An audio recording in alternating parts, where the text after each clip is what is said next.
may temptation eh.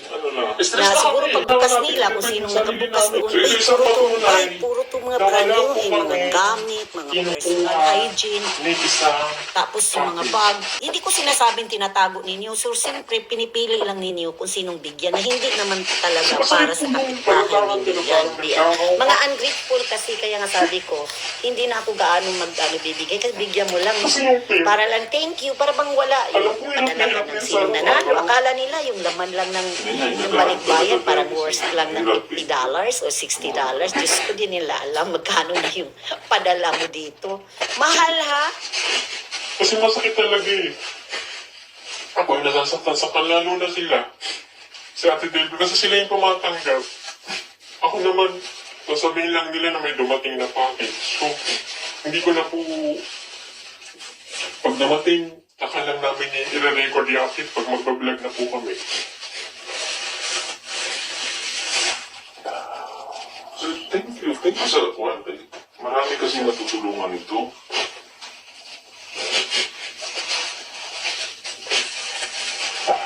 Ma'am Beth, I understand. Naintindihan ka po namin at hindi kami galit. Medyo na-open lang kami doon sa ano. Kaya kailangan namin itong gawin. Kasi nag-post po kayo sa social media. Nag-live pa po kayo. So, nag-message naman po ako sa inyo na sana hanggat maaari. Huwag kayo munang magpo-post hanggang hindi namin nakikita yung box. And sinabi ko rin po sa inyo, kapag hindi namin nakita yung box, ako na po mismo, babayaran ko lahat. Kasi alam ko pong pinagkagastusan nyo at pinaghirapan nyo po. Yun lang po. Marami pong salamat. At pasensya na po kayo. At least nailabas ko yung, yung bigat sa dibdib po namin. Kasi ang hirap pag-explain kung sa chat lang tayo tapos sa social media. Hanggat maaari ayaw po namin ng issue na kaya kailangan din po namin i-depend yung sarili namin na hindi po kami nagnanakaw. What's natin guys, yung Ma'am Beth na sponsor ni Pugong Biyahero. Recently lang siya naging viewer ni Pugong Biyahero and nag-send siya ng parcel kay Pugong Biyahero after na about 3 weeks siyang nanood, naantig daw yung kanyang puso. Kaya siya nagpadala ng package. Pakinggan nyo na lang yung mga sinasabi niya kung bagat galing sa puso niya yung pagtulong. So, ayan. Hindi ako pwede magkamali dahil nakausap ko mismo. Dito na ako sa room ko, natutulog na ako. Nanood lang ako ng nag-marites lang muna ako kasi kahapon ko pa napanood yung nakita yung upload ni Pugong Biyahero pero hindi ko, dahil busy ako, hindi ko napanood yun. So kanina pag-uwi ko yung time lang na napanood ko yung upload ni Pugong Biyahero, tapos nagkataon na live siya kanina kaya nanood ako. Kaya after nang mapanood ko yun, sinearch ko itong si Ma'am Beth. Nakita ko siya sa Facebook. Madali rin ako maawa. Panoorin natin. Kahit ang dami nating tinutulungan. Di naman ako may nangungupit. But of course, mayroon talagang kumukuha. Pinadala ko ito September 19. Hinatid ito ng asawa ko doon mismo sa opisina ng LBC. Mostly ng LBC dito, kakilala namin dahil ang liit lang ng Virginia Beach. At saka ang tagal ko na ha, mula na sa Middle East ako, more than 30 years ko nang ginamit ang LBC. Sana kung wala tayong resibo. Kaya nga andito yung, kasi ito may nakakuha na, kaya pwede ko na ipakita sa inyo. Ito yung invoice number, kung tatawag kayo sa 1-800 o tatawag kayo sa, meron naman silang free, matawagan mo sila ng, yung sa kahon, kahit naka sa Pilipinas, libre lang yan. So ito yung ID number or invoice number na pwede mong tawagan. Ayan 11666-36734545.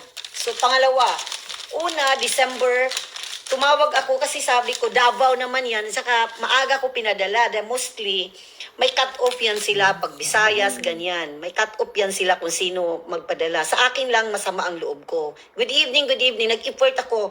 This time na nakita ko, it was August. Nasa pa ako noon after nagbakasyon ako noon, or before nagbakasyon ako. Basta August ko sila nakita. Unang nakita ko yung Pugong Biyahero, August of 2023, bago yata ako dumating ng Texas. Nagbakasyon ako ng Texas ng 2 weeks, diba? Nagdiretso pa ako ng Mexico. Isa akin lang, mga higala, hindi na natanggap pat. Alam mo naman, sa laki ng bunganga ako, di sila matakot. Kilala na ako sa Balikbayan, di ba? Ano tayo, online sealer tayo. Nung kalakasan, di lang kay 50 parcels a month. More than pa. Sa isang linggo, twice ako nagpapadala dyan. Itong huli, kasi dito may cut-off. Maaga ko pinadala para madali. Sabi ko, the most yan, matanggap. Yun yung sa Pugong Biyahero ba? Naawa ako, although di nga dapat yun sa kanila. Dahil hindi ko kilala pa yung Pugong Biyahero back on August, nung summer. Ang kilala ko yung ibang mga yung taga Kapampangan na para din Pugong, pero yung doon ako naantig, yung kay Pugong. Yung Kapampangan ng mga bata, basta yun ang una ko nakita, yung may Peking Bombay din na tinulungan nung yung mga bata na vlogger Tapos nung nakita ko kay Paul, naantig ako dahil nga sa Davao na sitwasyon yung taga-bundok, yun taga-bundok. August 23 pa. Wala lang ako, baka sakali sa daming Pasko kasi, sabi ko, lang yun, natabunan. Ang nangyari, ang pagkamali lang nila, na-identify kung sino ang nag-receive. Ang nag-receive, ang ka-live-in partner ni Mang Eli. Ayan ang address nila, Davao. Di naman ako tanga. My God, online sealer tayo. Not least, nung una, alam ko na to, January 2nd week, di lang ako tumawag. Dahil gusto ko sila mismo, nasa bibig nila na mag-honest. Sabi ko, disappoint ako. Sabi ko, andyan December 23, 2023, ang receiver, si Delvi Aspiras, ang pagkasabi pa, ka-live-in partner ni Mang Eli. Ito ang address ni Mang Eli. Ayan Block 16, Lot 13, Phase 1, Granville Subdivision, Piquinio, Davao City, Davao del Sur. Tapos, ayan pa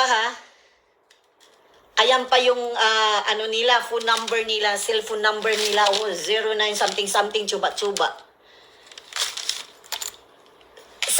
Sana naman, di kayo sana nagkamali na mag-cheat.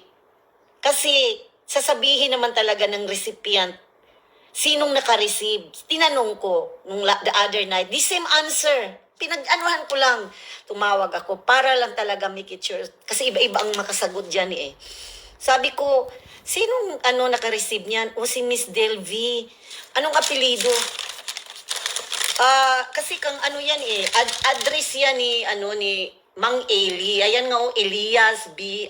Avirelia. Di ba pag alam nila na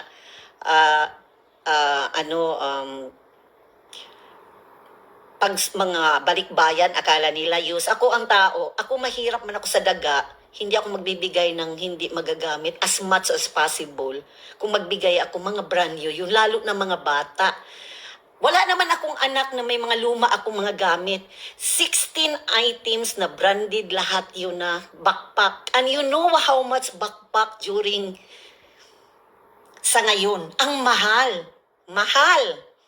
Lalo na tapos ng eskwela, binili ko talaga yun, di ba, pag after school dito, iilan na lang tayo ang backpack dito dahil hindi na gaano mabibinta. Yung mabibili mo lang backpack na lang sa mga tindahan. Hindi Walmart yun, kahit Walmart, mahal na rin. Kasi nga, kumpleto siya may mga site, at saka may mga pangalan, brand name, pati mga deodorant. Ang last kong bili yung souvenir na nagpunta ako doon sa ito lang souvenir nilang tatlo, nakaabot na ng $100. Yung souvenir lang na t-shirt, Virginia Beach. Kasi tag 30 plus na yan dito, ang magagandang t-shirt souvenir lang yung tatlo, tapos magnetic nakaabot ng 100 plus.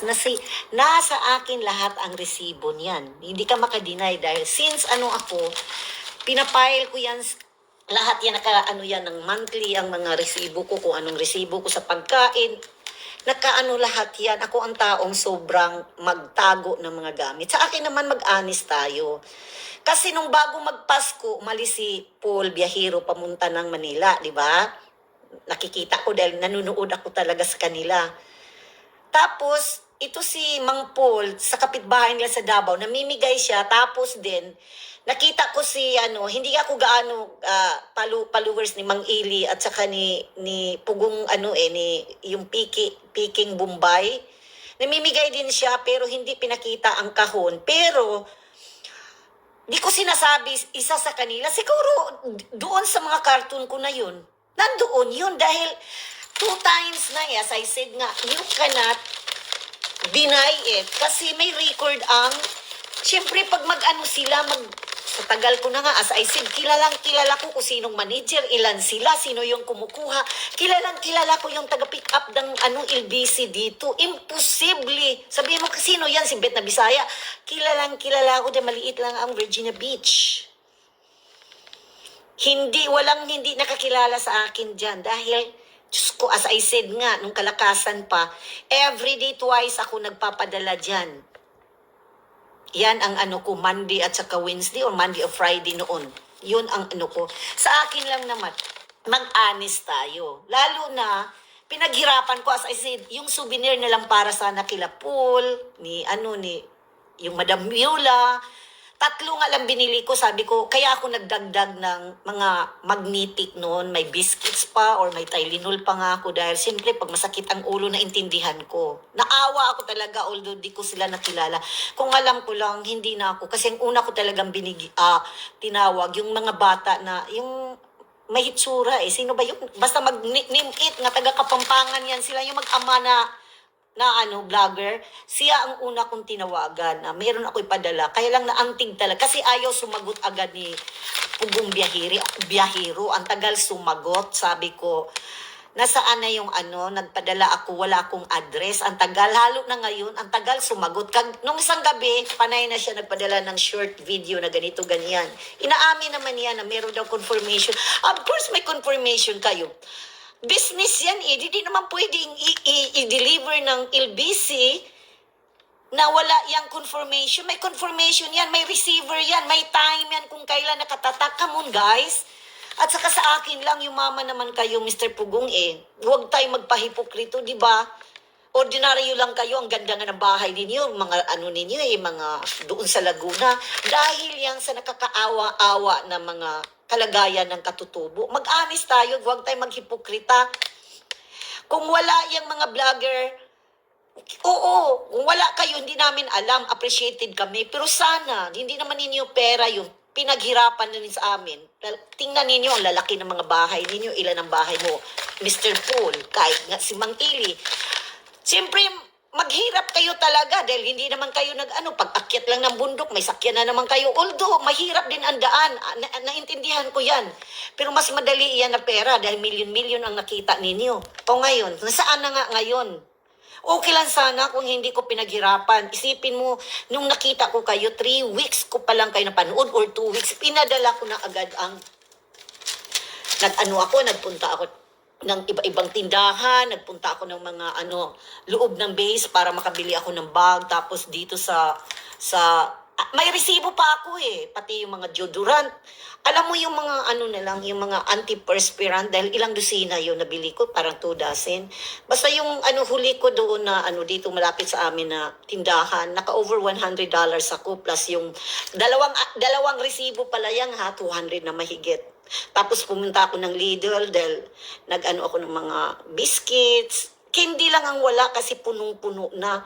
Sabi ko, di mo lang naisip. Honestly lang, mahina na ang $500 ang laman noon. Tapos 110 kasi extra jumbo box. Isipin mo naman, sana doon na lang ako At saka una pa, nung hindi sumagot siya, sabi ko, doon nga yung taga Kapampangan, yung mag-ama, yung sino ba yun?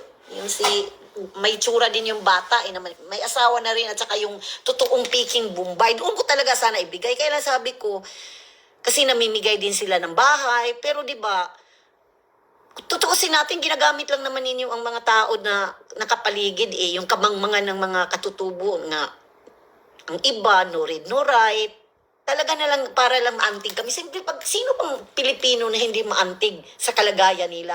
First time in my life nakakita ng ganun na tagpi-tagpi ang bahay nila ng dahon. Kahit anong hirap natin, kahit kami mahirap sa Cebu, wala naman tagpi-tagpi na dahon at saka mga plastic lang, mga kumot o sako ang dinidingding. Siyempre, maantig ka. Umiyak ako, honestly. Kahit nga si doktora sa California, binigyan yung magkapatid na ulila, 5 isa. Pero at least sabi ko, sana binigay ko na lang $100 lang para hindi masakit. Yung sa akin, bulto ko talaga binigay kasi sabi ko, wag na ang cash. Kasi hindi ko pa kayo kilala. Hindi ko alam kung, sa dami kasi ninyong mag-receive kay Mang Ili, doon ninyo binabagsak sa Davao. Kaso lang, nung Pasko, siguro, nagsabi ka na, kumuha ka, mamigay ka doon sa inyo. Kaso lang, hindi, nagkamali lang sila sa akin dahil hindi nila na-notify. Inaano nila, I don't think so na nakalimutan niya. Talagang sadya yun. Imposible yun. Kung hindi mong item, siyempre isusulat mo yun dahil hindi tanga din yung mga recipient, katulad ko na. Nasaan yung padala ni Mami Beth? Lagi ko pa nga kayo inaano, di ba pinadala ko pa, buti na lang may kopya pa ako sa video kung anong mga items. Yung mga damit-damit nga, nakasama pa yung, kaunti lang yung damit, pinailalim ko. Kasi puno na, kasi bulky yung mga bag kasi kulang-kulang 20 na nga yun. Tapos yung mga deodorant, mga sabon, mga shampoo, para sana sa isang bata, sabi ko nga, kung nakausap ko kayo, isang bata, isang toothbrush, isang toothpaste, sa isang bata, para meron sila, alam nila kung paano gumamit ng deodorant, mga sabon, kinukumpleto ko yan. Ganyan ako magbigay kahit sa amin, ipakita ko noon yung mga pinamigay ko sa amin. Sapatos, kumpleto yun. Hinihingi ko ni Jinjin, ikaw na lang ang bumili ng local na shoes. Na-disappoint talaga ako dahil malaki yun Ngayon ako namimigay talaga na halos bago. Namimili pa ako ng dito sa thrift store ng mga American Salvation na mga damit. Kasi wala naman akong bata. Tapos yung ibang jacket, kasi maliit si AJ, binigay ko pa. Ang bago nun nakita mo nga yung kopya na yun, mga talaga, may tatak talaga. Kaya sabi ko, good morning. Hindi, sumama lang ang loob ko. Ang daming naghihirap din sa amin sa Tudela, lalo na mga kamag-anak ko rin sa baryo-baryo, mga distant relatives. Sana doon ko na lang binigay. Isipin mo yung laman lang, hindi lang ay $500. Magkano ng $500? 27,000 na yun. Tapos pagbukas ninyo, magaganda ang items. Tapos mga jacket ng anak ko na slightly used lang kasi iniiwan na nga niya dahil hindi pwede ang anak ko nga magamit ng mga dinala ng anak ko nung December dito ang mga gamit niya. Kasi hindi siya pwede sa dormitory nila, limited. Tapos yung mga pulo, mga damit-damit, binili ko na lang yun. Pero magaganda, di ba sa thrift store sa States, magaganda. Pero mahal pa yan dito may tag $10 din na mga pulo-pulo, mga damit. Sabi ko nga, ang mahal naman pala nito. Sabi ko nga sa isa sabi ko, pwede ba ano ka sa akin, mag-message ka kung kailan kayo mag-sale. Kasi minsan nagsisale sila ng extra 20%. Sayang din. Tapos ito nga, nagbigay ng isang box na naman ang pinsan ni Marlo. Ang gaganda ng mga toys. Hindi ko pa pinadala din, nadala na ako. Sabi ko, may mga books ako, mga religious sector na mga binili ko doon sa simbahan. Yung 5 lang, binayaran ko ng $45 na yung 5 books na about Jesus, mga ganyan nandyan. Tapos nagpadala ng isang malaking kahon naman, hindi naman balikbayang kahon. Malaking kahon si Arlene, yung pinsan ni Marlo. Puro kasi sabi ko, hoy, ang daming toys ng mga bata, nanubra na. Ipadala mo sa akin. Tama naman nag-ayos si Arlene. Sabi na, okay te, I'll send you my items. Iiwan na lang, I just leave it in your door. O tama naman, wala kasi akong doorbell, akong taong hindi magpa-doorbell ng bahay. Iniwan na lang, hindi na rin tumawag. Sabi nga ni Marlo, oy, may may kahon. There's somebody dropped the toys. Kang Arlene yan. Ang gaganda pa nga Parang akala mo hindi ginamit. Siyempre dito mga bata, madali lang magsawa. Yun lang naman sa akin. Kaya nakakadala. Please lang, nag-i-import din kami. Isipin mo yun let's say mga $500.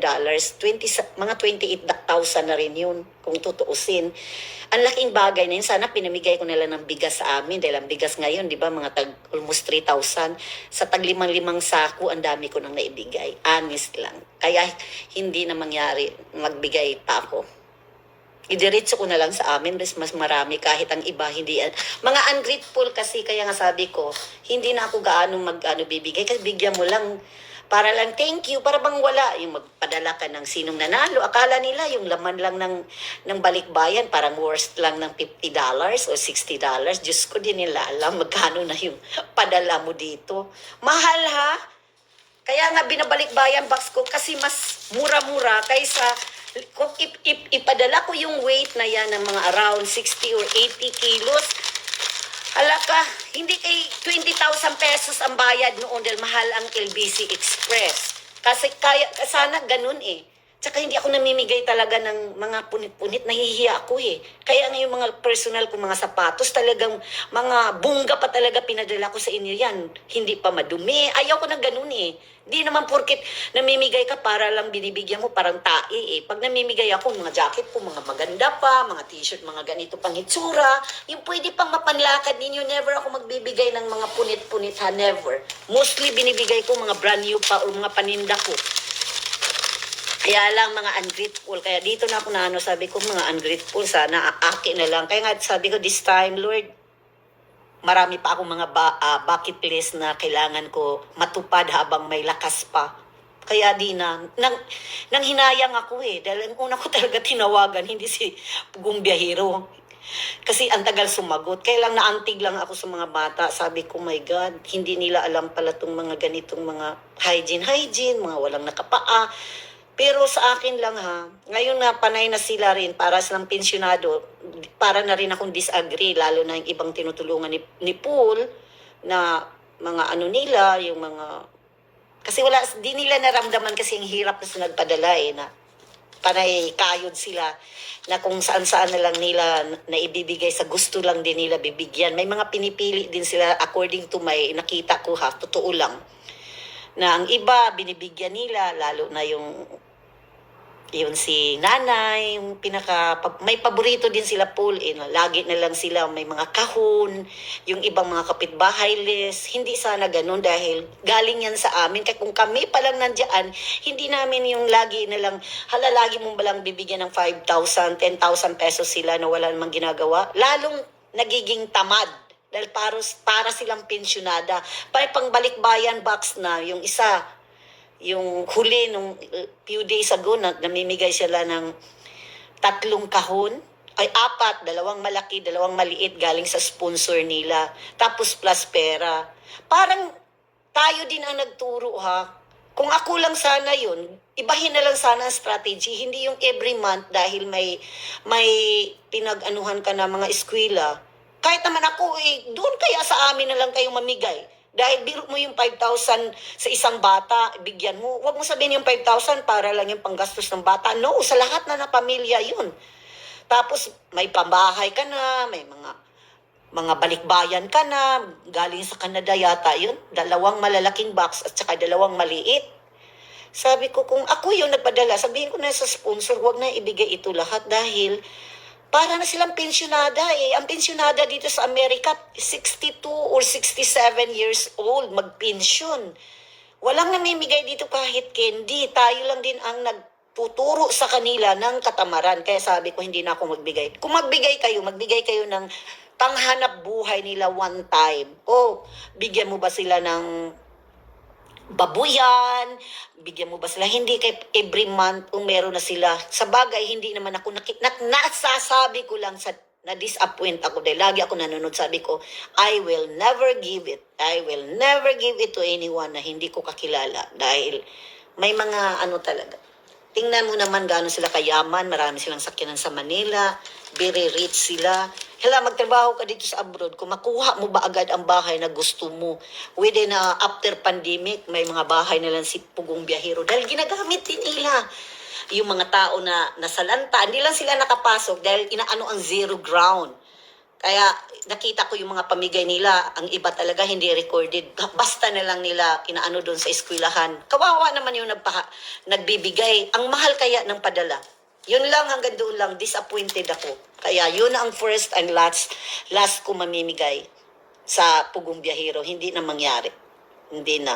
Tsaka hindi na ako I don't even care kung mabigay ako. Kasi disappointed ako eh. First time ko, within 3 weeks kung panood na iyak ako. Sabi ko, na-realize ko na namimigay din naman ako. Personal ko. Maraming taon tumutulong ng mga mayayaman, mga doktor dito, mga engineer dito na sila nag-sponsor sa mga bahay. Sabi ko, hindi nila naisip yun. Ang mga sponsor nila nagpapakahirap. Tapos kami, mga small things lang nabibigay sa akala ninyo small things. Hindi small things ang magpapadala ng balikbayan, ha. This time, kung magpadala ka ng balikbayan, napakamahal ng grocery. Napakamahal. Like shampoo na malalaki, dati $8, ngayon $16 na ang kapital noon. Yung mga shampoo dito ng mga Pantene, na mahal na. Kaya hindi basta-basta magpadala, kaya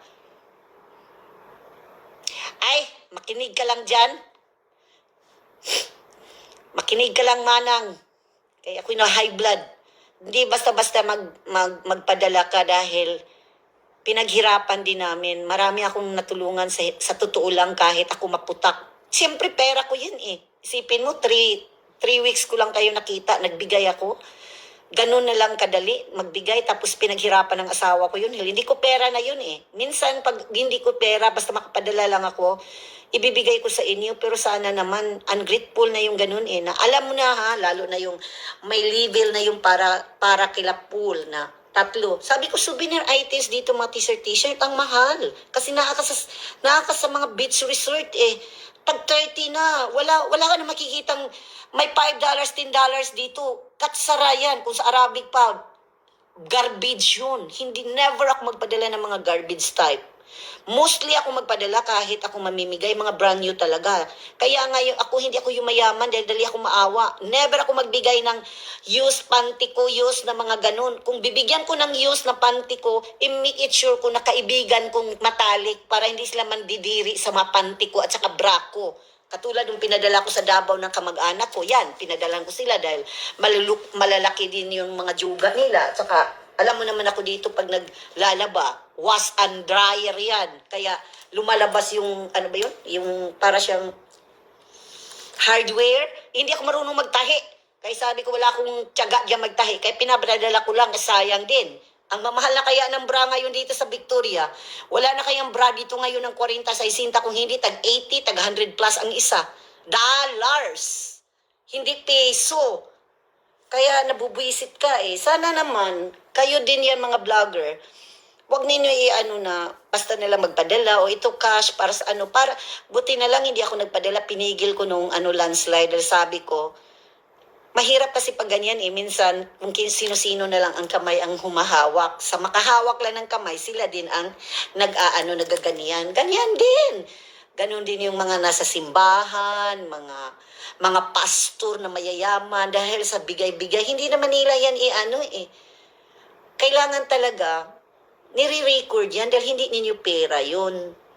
Ganun lang. Kaya, hindi kayo makadinay. Dahil andito ang address, tama ang address. Naka-notify yan kung sino ang nag-receive. Sana man lang, huwag ninyo sabihin, oh talaga ma'am, wala ma'am. Kasi hindi naman ninyo nakikita kung sino ang nakapag-receive pag dumating ang mga balikbayan eh. Yun na nga ha, yun. Mga attention to for everybody na ginagamit lang yung kahirapan, walang walang pinag-aralan, kahirapan ng mga katutubo. Minsan totoo naman na binibigay nila pero di natin alam kung nasaan talaga pumunta, lalo na magpagawa sila ng bahay. Dahil madali lang naman eh. Kahit naman kung mag-scout lang kayo diyan, sanay ang mga kasama nila na magtrabaho talaga ng hirap. O, tingnan mo, may mga bahay na sila, si Mang Ili, ang laki ng bahay, malapit na matatapos. Ako nga, wala nga akong bahay sa amin eh. Mahirap kayo magbahay dahil lang sa vlog-vlog. Kung the more ka marami kang vlogging, ginagamit lang ninyo para maabot ka ng milyon-milyon. O palo-palo, natural, may pera sa palo-palo. Yun ang inaano ko. Tapos kung nasaan na, kung tutulungan na, mga missing in action ang padala mo. Sabihin lang wala. Paano wala kung, kaya nga pinakita ko na ito yung resibo. Hala, tawagan ninyo yung LBC. Nakakainis. Marami yung maibigay ko sa amin sana. Kaya regular ako namimigay ng pag alam ko na tagutom, katulad ngayon, magsa-summer, sa 20,000 na padala ko sana noon, kung hindi ko na lang binabalik bayan dahil puro mga brand new. Ang dami ko ng 5 kilos niyan, tsaka mga noodles, mga sardinas, kung ano-ano pang mamix. Kaya nabubwisit ako. O kumusta naman Manang Los? O, hanggang doon lang, pinapalabas ko lang ang inis ko dahil sa awa ko. Normal lang yung makakakita, kaya nga yung iba, yung mayaman kaagad dahil madamot sila mamimigay. Sa anis lang, yung mga taong maraming, huwag kayo magagalit na naringgan. Ang binibigyan lang naman ninyo, mga kapatid lang ninyo. Balikbayan box na true vlogger. Di naman lahat. Yan sila yung mayaman dahil madadamot. Kung magbigay man yan, hanggang doon lang yan sa family circle nila. Never yan makapagbigay katulad ni Mami Beth. Oo, ma'am. Ang dami kasing nag-message sa amin na bakit ganyan. Kaya, ito, para patunayan kay ma'am na ito po ang package niya. Ayan, hindi po kami nagnanakaw ng, ayan, oh. Medyo nag-moist na po yan kasi, sabi ko nga, nagpatong-patong na, pero okay pa naman yung loob niyan, yung sa labas ng natuluan po. O, ayan ang pangalan ni ma'am. Mami Beth. From Berhinia. Ayan. Nakasilad pa po yan. Yung ibabaw, pakiano nga, Paul. Kasi yung nasa ibabaw po nito, yun po yung nag-moist dahil may mga mantika at saka ano yun, mga palaman, shampoo, kaya nabutas. Sa sobrang dami pala nun, ng bigat, yung magkakapatong, yun. Ayan, yan, nakakasilad pa po yan, no. Wala po kaming kinukuha. So okay pa naman yung loob niyan. Siguro ano lang, open natin. Buksan po, para makita ni ma'am na ito, wala kaming kinukuha. Nakasil lahat yan. Ayan, no. Para makita ni ma'am na nandito yung yung package. Ayan. Pagbukas, ito po yun. May tuwalya. Ayan. Makikita nyo dito, mayroon siyang Kasi ito sobra. Stress na kami. Kasi, kailangan natin i-depend yung sarili namin. Minsan lang po kami maganito, pero Dapat habaan pa nila ang po pasensya yung kasi pasensya. hindi naman sa araw-araw pag may Kaso araw po 20 dumating na package. Alam ko yung mga araw-araw po na, may tiwala po sila sa amin eh. Kasi kaya hindi, alam niyo po may ilang sponsor kami na paulit-ulit na nagpapadala. Isang tao, 50 boxes. Isang tao, 30 boxes. May Tita Flora Boyle. Si Tita Flora Boyle. Di minsan, hindi po kami niyan sinita sa inaipadala niya. Kasi may tiwala po siya sa amin. Di ba? Yung tiwala kasi yung importante. So ito isang patunay na wala po kami kinukuha ni isang package.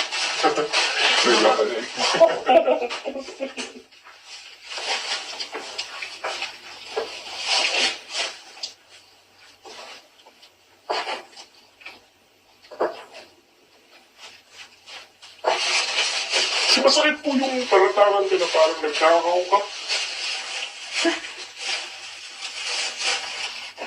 Kasi yung team, alam ko hirap din sa araw-araw. Hindi na, nag-aaral talaga tayo kasi mahirap eh. Ano ka?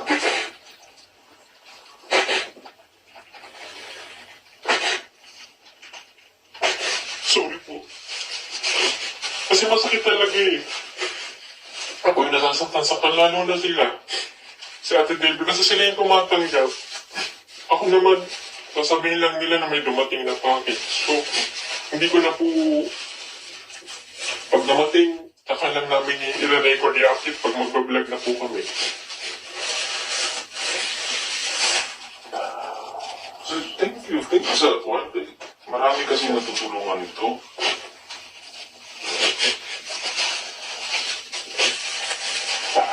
Ma'am Beth, I understand. Naintindihan ka po namin at hindi kami galit. Medyo na-open lang kami dun sa kaya kailangan namin itong gawin. Kasi nag-post po kayo sa social media, nag-live pa po kayo. So, nag-message naman po ako sa inyo na sana hanggat maaari, huwag kayo munang magpo-post hanggang hindi namin nakikita yung box. And sinabi ko rin po sa inyo, kapag hindi namin nakita yung box, ako na po mismo, babayaran ko lahat. Kasi alam ko pong pinagkagastosan nyo at pinaghirapan nyo po. Yun lang po. Marami pong salamat.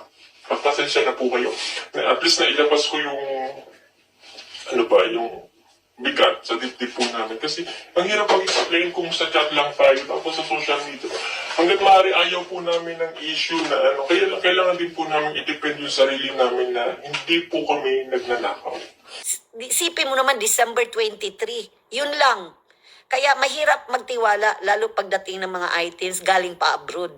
Dahil mga imported, brand new pa. Diyos, Ginoo ko, bumili ka nga dito ng backpack, kung magkano ng backpack ng school bag dito, kung makabili ka ba ng $20. Walang $20 ha, honest lang. Sa ngayon, panahon, backpack, bumili ka ng school supplies dito. Walang backpack dito na pang bata dito na tag $20. Yun na lang, 16 yun na piraso. Iba pa yung mga notebook, kung ano-ano, iba nga dyan, wala na sa nakikita Kaya sana naman, mag-honest din kayo kung sino man ang naiiwanan dahil doon kay Mang Eli yun. Yun sanang kalibin ni Mang Eli. Yun ang nila, pagalitan nila yan. Bakit ka na namimigay din kayo ng Pasko na hindi malang ninyo sinusulat? Tapos sabihin ninyo, Diyos ko, hindi kayo makadinay dahil recorded lahat yung padala. Lalo na ako, kilala ko mga tao dyan. Matitrace mo talaga. Kaya nga pinakita ko na yung invoice number nasa gilid ng taas. Tawagan ninyo ulit. Kung sino nakasagot. Ayan sinulat ko pa nga dito Ayan sinulat ko yan. Tingnan mo naman December 23, 2023, Dilby Aspiras. Yun yung live-in partner ni Mang Eli. Ayan yung invoice number kung mag-claim kayo ng balikbayan box. Lagi ko naman, kaya ko yan hindi pinakita. De natural, may mag-claim dyan, may scam. O yan, dahil may nakakuha na nga, nakuha na ng ka-live-in partner. Ayan ang invoice number. Ayan pinadala pa yan ha. Ayan, gaano kalaki ang box? 28 by 18 by 17 dahil jumbo yan. Ayan ang pinadalhan ko Mr. Elias B. Averiana, Block 16. Ayan. Ang nagpadala nito si Marlo Ugoy. Ayan. Ayan Ganyan naman kami magpadala dito. Hindi naman i-itemize just to make it sure na hindi manakaw. Ganun lang Use kids, school supplies, ganyan, shoes. Oh my God. May mga shoes pa pala doon May shoes pala yun na sa children bags, toothpaste, toothbrush, deodorant, shampoo. Ganun lang magpadala. Ayan From Beth Ugoy. Ayan ang address ko. Ay, nako. Nahala. Talk tayo, Los. Tawagan mo ako, Los.